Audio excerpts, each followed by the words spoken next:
welcome back. Now, whilst I'm waiting for the contents of my garden to grow, I get to go out and use my local farm shops and farmers markets to find beautiful seasonal fruit and veg. And today, I scored this. Now, asparagus grown in the UK is some of the best in the world. We are renowned for the quality of our asparagus.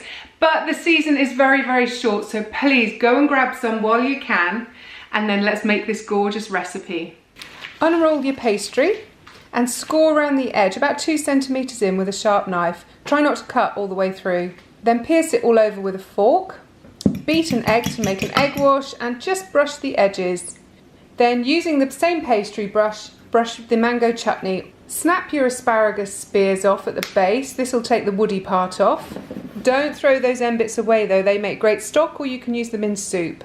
Add a good sprinkle of black pepper over the base and then lay out your spears of asparagus. Crumble over half of the Cornish blue and then bake. When cooked, take it out of the oven, crumble over the rest of the blue cheese and spread over the pea shoots.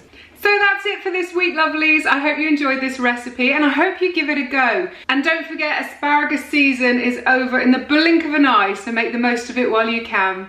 I'll see you guys next week.